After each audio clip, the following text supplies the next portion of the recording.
എനിക്ക് കള്ളനോട്ടടി ഇല്ല. ഉണ്ടായിരുന്നെങ്കിൽ ഭാര്യയുടെ അച്ഛന് കടം കൊടുത്തത് ഞാനങ്ങ് മറന്നേനെ. ഇനിയും വെറുതെ ഇങ്ങനെ അവധി പറഞ്ഞ് നീട്ടിക്കൊണ്ട് പോയാൽ ശരിയാവില്ല. തമ്പിയുടെ അച്ഛൻ കേൾക്കണ്ടോ? കുറെ നേരമായി തമ്പി ഇത് തന്നെ പറഞ്ഞുകൊണ്ടിരിക്കുകയല്ലേ, കേൾക്കാതിരിക്കുന്നത് എങ്ങനെയാ? കേട്ടിട്ട് നിങ്ങൾക്കൊരു കുലുക്കമില്ലല്ലോ. ആണുങ്ങളായ ഉറുപ്പ് വേണേ. ഇല്ല, ഉറുപ്പില്ലാത്തവനായിപ്പോയി. അതാ എന്റെ അവസ്ഥ. വിൽക്കാൻ എന്തെങ്കിലും ബാക്കിയുണ്ടെങ്കിൽ വിൽക്കരുതോ? അല്ല, എന്തേലും വിൽക്കാനുള്ളത്? മകളെയും മരുമകളെയും ബിസിനസിന് പറഞ്ഞയക്കേണ്ടി വരും. അല്ലാതെ ഈ വീട്ടിൽ ഞാനൊന്നും കാണില്ല. തമ്പിച്ചേട്ടാ, കുറച്ചുകൂടി അന്തസ്സായിട്ട് സംസാരിക്കണം. അത്ര വലിയ മാനക്കേട് തോന്നുന്നുണ്ടെങ്കിൽ എന്റെ കാശ് താടാ. നിന്റെയിലുണ്ടോ? ഉണ്ടോടാ? നീയല്ലേ ഹോട്ടൽ മാനേജ് ചെയ്യുന്ന വലിയ കൊച്ചു മുതലാളി. നീ 50 ലക്ഷം താടാ. ഉണ്ടായിരുന്നെങ്കിൽ എന്നെ നിങ്ങളുടെ മുഖത്ത് ഞാനത് വലിച്ചെറിയായിരുന്നു. ഇല്ലെങ്കിൽ ഉണ്ടാക്കണം. ഒരു കോടീശ്വരന് അലീനുണ്ടല്ലോ നിനക്ക്. പിന്നെ ഭാര്യയുടെ പേരിലാണെങ്കിലോ ലക്ഷങ്ങളുടെ സ്വത്തും. അതെ, അങ്ങനെ പലതും ഉണ്ടാവും. അത് വിറ്റിട്ട് ആരോ ദൂരത്തടിച്ചു കളഞ്ഞ പണത്തിന്റെ കടം വിട്ടാൻ ഞാൻ ഉദ്ദേശിക്കുന്നില്ല. അപ്പൊ നിനക്ക് നിന്റെ തന്തയുടെ കാര്യത്തിൽ യാതൊരു ഉത്തരവാദിത്വം ഇല്ല അല്ലേ? ഇല്ല, നിനക്ക് ഒരു ഉത്തരവാദിത്വം ഇല്ല.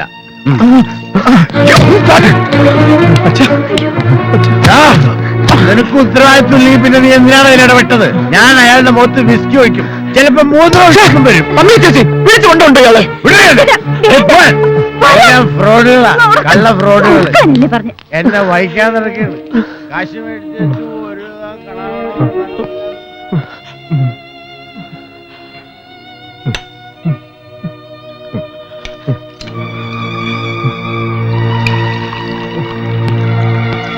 ഒരു കുടിച്ച് ചാവും.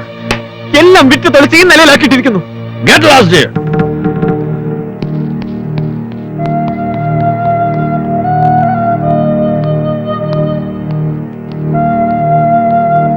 ഞാനും കഴുത്ത് മുഴുവൻ മൂടിയ പൊന്നിട്ട് തന്നെയാ ഈ വീടിന്റെ പടി കയറി വന്നത്.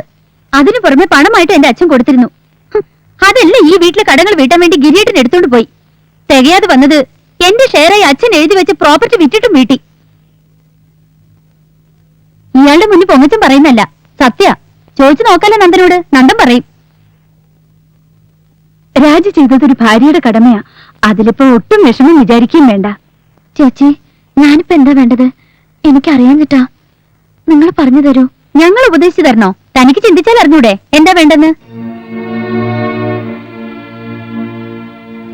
ഭർത്താവിന്റെ വീട്ടിലൊരു പ്രശ്നമുണ്ടെങ്കിൽ അത് തന്റെ വീട്ടിലെ പ്രശ്നമായിട്ട് കണ്ട് അതിനുള്ള പരിഹാരം എന്താ വെച്ചാൽ കാണാൻ നോക്കണം. ഭർത്താവിന് അത് അറിയില്ലെങ്കിൽ പറഞ്ഞു കൊടുക്കണം. അതാ കുട്ടി വേണ്ടത്. ഭർത്താവിന്റെ വീട്, എന്റെ വീട് എനിക്ക് അങ്ങനെ രണ്ടായിട്ട് കാണാൻ അറിയില്ല. ഇതുപോലുള്ള പ്രശ്നങ്ങൾ ഞാൻ ഇതുവരെ ഫേസ് ചെയ്തിട്ടുമില്ല. കേട്ടോ രാജി, തമ്പിച്ചേട്ടൻ അച്ഛനും കൊടുത്ത വായ്പ ഇപ്പൊ തിരിച്ചു ചോദിക്കുന്നെങ്കിൽ അതിന് തക്കോണമുള്ള ടൈറ്റ് ഉണ്ടായിട്ടാ. അത് കിട്ടിയില്ലെങ്കിൽ മൂപ്പര് പ്രശ്നത്തിലാകും. ഇവിടെ ഇപ്പൊ എല്ലാ പ്രശ്നങ്ങളും തീർക്കാൻ പത്മജ ഒന്ന് മനസ്സ് വെച്ചാ മതി. നന്ദന്റെ അച്ഛൻ കടം വീട്ടാൻ വഴിയില്ലാണ്ട് തൂങ്ങിച്ചത്താ അത് പപ്പയ്ക്ക് സഹിക്കാൻ പറ്റുമോ? പപ്പയ്ക്ക് പിന്നെ മനസമാധാനം കിട്ടുമോ? അവന് പക്ഷെ വാശിയല്ല, പ്രായത്തിന്റെ ഒരു ദുരഭിമാനം. അങ്ങനെ ചേച്ചി പറയരുത്. സ്വന്തത്തിനേക്കാളും ബന്ധത്തിനേക്കാളും പ്രധാനം സ്വത്തും മുതലുമെന്ന് കരുതുന്നത് ഒരുതരം കോംപ്ലക്സ് ആണ്. വേണ്ട, അങ്ങനെയൊന്നും പറയണ്ട. ഞാൻ എന്താ ചെയ്യേണ്ടതെന്ന് വെച്ചാ പറഞ്ഞാ മതി. ഞാൻ റെഡിയാ. ഇപ്പൊ തൽക്കാലം നന്ദൻ അറിയാതെയാണെങ്കിലും ഈ വീട്ടിൽ ആരും തമ്മിൽ വഴക്കടിക്കാതിരിക്കുമെങ്കിൽ ഞാൻ റെഡിയാ. എന്തിനും.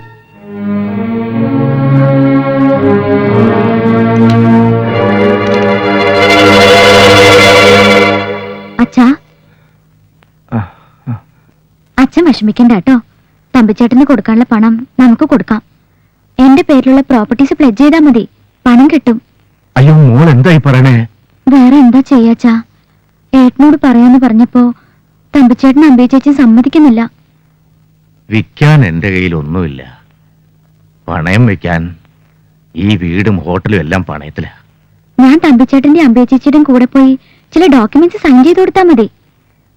നന്ദൻ അറിയണ്ട തൽക്കാലം. പിന്നീട് എപ്പോഴെങ്കിലും ഞാൻ പറഞ്ഞോളാം നന്ദനോട്. അവനും മോളുടെ ഏട്ടനും അറിയാതെ അങ്ങനൊന്നും ചെയ്യാൻ പാടില്ല. സാരില്ല അച്ഛാ, ഞാൻ എന്ത് ചെയ്താലും ഏട്ടനൊന്നും പറയില്ല. ഈ വീട്ടിൽ ഇനി ആര് തമ്മിലും വഴക്കിടാതിരിക്കുന്ന കണ്ടാ മതി. അതിനുവേണ്ടി ഏത് പേപ്പറിൽ വേണേലും ഞാൻ സൈൻ ചെയ്യാം.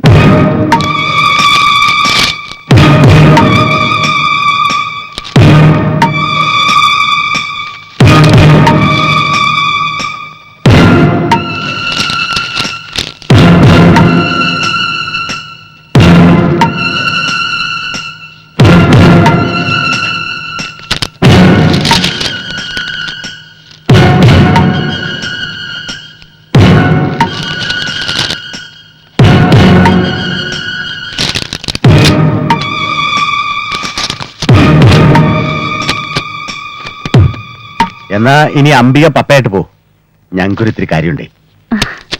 വാ. എടാ ഗിരി, നീ സാറിനൊന്നും കൊണ്ടാക്കിയേ.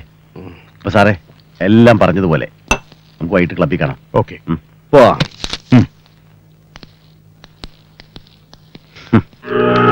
പരമേശ്വരന്റെ കിടപ്പാടമടക്കമുള്ള എല്ലാ സ്വത്തുക്കളുടെയും പവർ ഓഫ് അറ്റോണി അങ്ങനെ മോഹൻ തമ്പിയുടെ കയ്യിലെത്തി.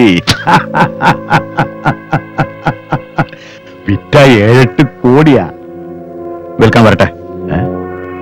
ആ ഗിരിക്കൊരു പങ്ക് കൊടുക്കണം തമ്പി. കൊടുക്കാം, പക്ഷെ എന്റെ പണമില്ല. എടോ, പണം പേപ്പറാ, ആവശ്യം വരുമ്പോ പ്രിന്റ് ചെയ്തെടുക്കും. എന്റെ രീതി അതാ, തന്റേത് എനിക്കറിഞ്ഞൂടാ.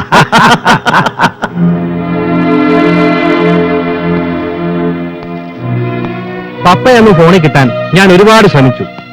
ഏതൊക്കെ പേപ്പേഴ്സിലാണ് സൈൻ ചെയ്തെന്ന് അറിയാൻ. രജിസ്റ്റർ ഓഫീസിൽ നിന്ന് കിട്ടിയ അറിവ് വെച്ച് കാണിച്ചതൊക്കെ കുഴപ്പാ. അവക്കെന്തറിയാം, പാവം. സണി, ഓ, നമുക്ക് തിരിക്കാല്ലേ?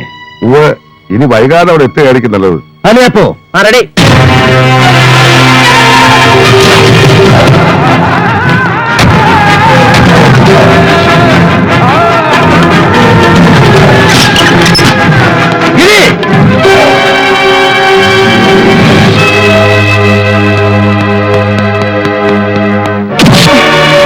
എല്ലാവരും ചേർന്ന് അവളെ കണ്ണീര് കുടിപ്പിച്ച് സ്വത്തുക്കൾ എഴുതി മാറ്റൂ. അല്ലടാ, എന്തിനാടാ നിനക്കൊക്കെ കൂടുതൽ മണ്ണ്? ഒരു കുഴിക്കുള്ള മതിയടാ നിനക്ക് നിന്റെ തറവാട്ടിലെ മുഴുവൻ ചെറ്റകൾക്കും. അറിയാടാ, പരമേശ്വരൻ എന്ന പേരിന് കൊല്ലുന്നവെന്ന് കൂടി അർത്ഥമുണ്ട്. അവരുടെ മടിക്കില്ല ഞാൻ. യൂസഫിന്റെ കൂടെ ചേർന്ന് എന്റെ മുമ്പ് തല നമ്പർ കളിക്കുന്നതാ തന്തയ്ക്ക് പുറക്കാത്തവനെ. കടുത്തടുത്ത് കടലിൽ തള്ളും ഞാൻ. നീ ഇത് കണ്ടോ? 15-ാം വയസ്സിൽ ഒരു പൊതി ചോറിന് വേണ്ടി മാട്ടുങ്കയിലെ തെരുവിൽ കത്തി നിവർത്തിയ കൈയാണിത്. പിന്നെ അത് വർഷങ്ങൾ കഴിഞ്ഞു താഴെ വയ്ക്കാൻ ചോരയിൽ മുങ്ങി ഉണങ്ങി അറുപ്പ് മാറിയ ശേഷം എല്ലാം പിന്നിൽ കുഴിച്ചിട്ട് വെളുത്ത വസ്ത്രം ധരിച്ചടക്കുന്ന പരമേശ്വരനെ കോളിയോടന്മാരെ കണ്ടിട്ടുള്ളൂ. നീയൊക്കെ കൂടെ എന്നെ കൊണ്ട് പഴയ വേഷം കെട്ടിക്ക് വരടാ. എവിടെടാ തമ്പി? തമ്പി, എല്ലാം അങ്ങേര് പറഞ്ഞിട്ടാണ്. യൂസഫ് ഷായും പുള്ളിയും കൂടെ പ്ലാൻ ചെയ്തതിന് എന്നെ കൂട്ടു നിർത്തുകയായിരുന്നു പരമേശ്വരൻ. പ്രോപ്പർട്ടീസ് തമ്പിച്ചേട്ടന്റെ പേർക്ക് എഴുതി വെച്ചു. അതിന്റെ അഡ്വാൻസായി 1 കോടി രൂപ യൂസഫ് എനിക്ക് തന്നു. വീട്ടിൽ സൂക്ഷിക്കുന്നത് സേഫ് അല്ലാത്തതുകൊണ്ട് ഹോട്ടലിൽ സൂക്ഷിക്കാൻ യൂസഫ് എന്നോട് പറഞ്ഞു. 1 കോടി ഹോട്ടലിൽ വെക്കാൻ പറഞ്ഞോ?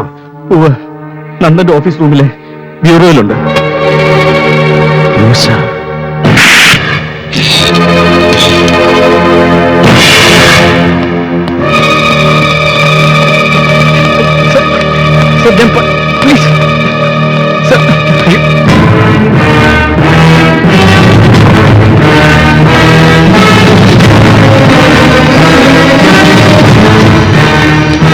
മാഡം, ഇത് ചതിയാണ്.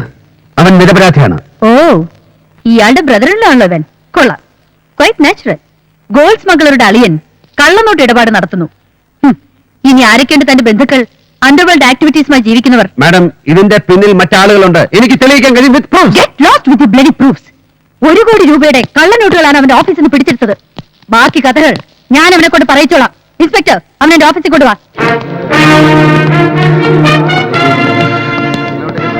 ധൈര്യമായിട്ടിരിക്കെ, ഞാനുണ്ട്. ഞാൻ മാനേജ് ചെയ്തോളാം. മിസ്റ്റർ പരമേശ്വരൻ,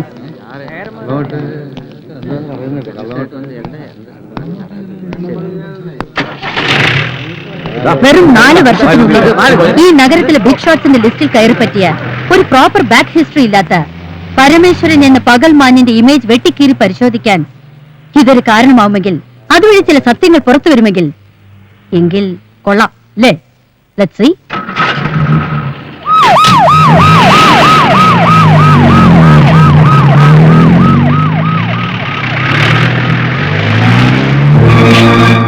അവൾക്കെന്നെ മനസ്സിലായിട്ടില്ല. മനസ്സിലാക്കി കൊടുക്കാൻ പറ്റുന്ന ഒരു സാഹചര്യത്തിലല്ല ഞാനിപ്പോ. കൊണ്ടുപോകുന്ന ആരെയാണെന്ന് ഓർമ്മയുണ്ടല്ലോ? ഇൻട്രോഗേഷന്റെ പേരും പറഞ്ഞ് ആരെങ്കിലും അവന്റെ ദേഹത്ത് കൈവച്ചാൽ വെക്കുന്നത് ആരായാലും 2 കാലുമില്ലാതെ എവിടെയെങ്കിലും പെട്ടിക്കടയിട്ട് മുറുക്കൻ കച്ചവടത്തിലിരിക്കേണ്ടി വരും ഇനിയുള്ള കാലം. മനസ്സിലായ പറഞ്ഞ് പിടിക്കോ?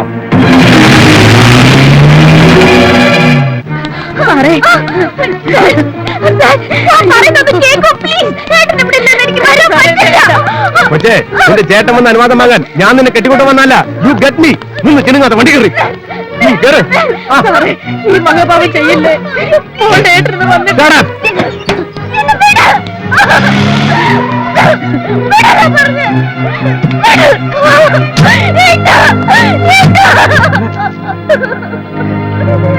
Sir, she's under arrest. കാര്യം ഫേക്ക് നോട്ട്സ് കൈവശം വെച്ചതിനാ ഇവളുടെ ഭർത്താവിനെ അറസ്റ്റ് ചെയ്തത്. അത് വന്ന സോഴ്സ് അറിയാൻ ഇവളെ ക്വസ്റ്റ്യൻ ചെയ്തേ പറ്റൂ. സർ പ്ലീസ്, ഞാൻ പറയുന്നൊന്ന് കേൾക്കൂ. തന്നെ കൊണ്ട് വല്ലതും പറയിക്കാനുണ്ടെങ്കിൽ അത് വഴിപോലെ എനിക്കറിയാം. ഇപ്പൊ തൊലിക്കണ്ട. ഇവളുടെ പേരിലുള്ള പ്രോപ്പർട്ടീസ് വിറ്റതിന്റെ അഡ്വാൻസ് തുകയാണ് പിടിച്ചെടുത്ത 1 കോടി രൂപയുടെ കള്ളനോട്ടുകൾ. അത് സത്യമാണെന്ന പയ്യൻ സമ്മതിച്ചു കഴിഞ്ഞു. അപ്പൊ പിന്നെ ഇവളെ ഞങ്ങളൊന്ന് കൊണ്ടുപോകണ്ടോ? വേണ്ടോ? Constables take care.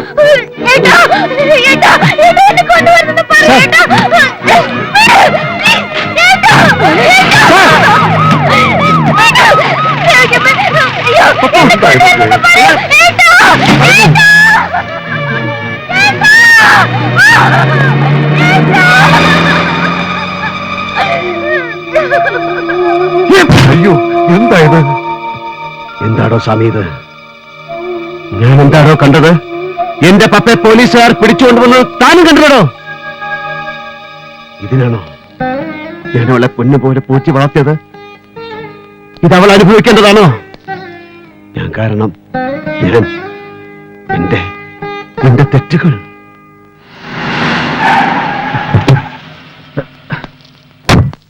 തമ്പി ഇവിടെ തന്നെയുണ്ട്. കേന്ദ്ര സഹമന്ത്രി ശിവാജി റാവുല്ലേ, ആ ബാംഗ്ലൂരുകാരൻ ഫ്രോഡ്. അവന്റെ ഗസ്റ്റ് ഹൗസിൽ തമ്പിയുണ്ട്. ഏത് നരകത്തിലായാലും അവനെ എനിക്ക് വേണം. വണ്ടി എടുക്കണ.